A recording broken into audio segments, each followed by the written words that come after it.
Bonjour, bienvenue à toutes et à tous sur Cocotte TV. Aujourd'hui, une vidéo de présentation qui porte sur un boîtier que l'on attendait beaucoup, le tout nouveau Fractal Design Arc Mini R2. Un boîtier micro ATX qui sera proposé, on va dire, dans une fourchette aux alentours des 85 € environ, mais qui propose une fenêtre et surtout la possibilité de mettre un radiateur de 360 mm dans le haut, mais aussi un de 140 mm à l'avant, tout en gardant des possibilités pour mettre 2 SSD derrière le plateau de la carte mère. On vous propose de découvrir ce nouveau boîtier ensemble tout de suite, c'est sur Cocotte TV.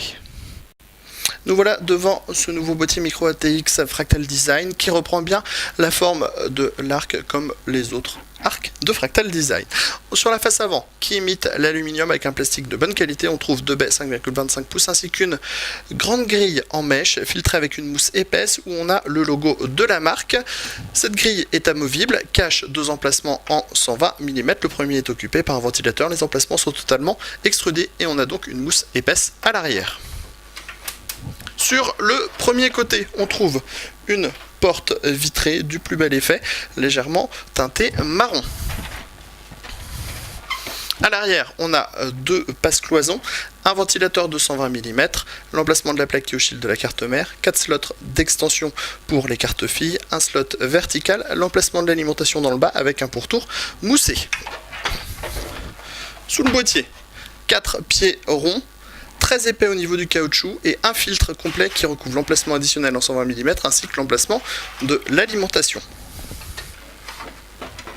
Le côté droit nous montre juste la peinture qui est toujours d'aussi bonne qualité. On va donc passer sur le dessus.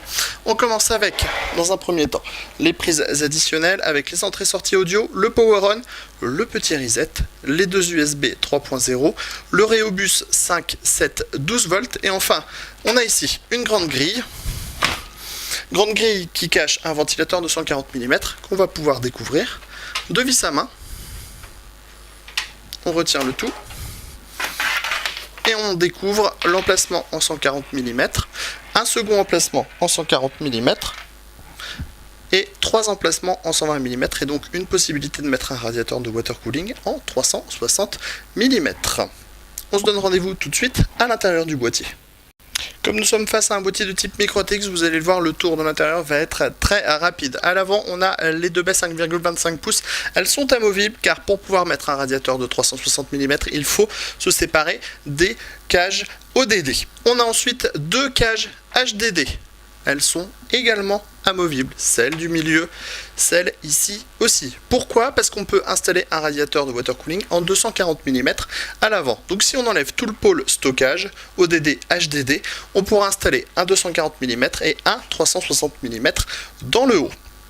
Au niveau du châssis, on a un accès backplate, des passages absolument partout avec des caches en caoutchouc, ce qui est plutôt une bonne chose. Au niveau du bas, on a l'emplacement 120 mm additionnel, l'emplacement de l'alimentation qui a le droit à des patins en mousse.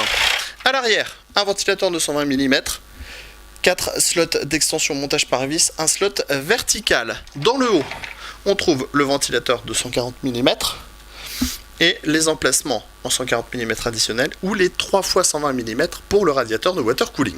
Enfin, vous allez me dire, si on met que du water cooling, on n'aura plus d'emplacement pour le stockage. Si, mais au format 2,5 pouces avec deux paniers qui se trouvent à l'arrière, des paniers qui sont amovibles, donc si on n'en a pas besoin, on peut les retirer directement. Plutôt donc une excellente surprise, puisque des grosses possibilités pour du micro ATX. On se donne rendez-vous très prochainement sur cocotland.com pour découvrir ce boîtier dans son intégralité.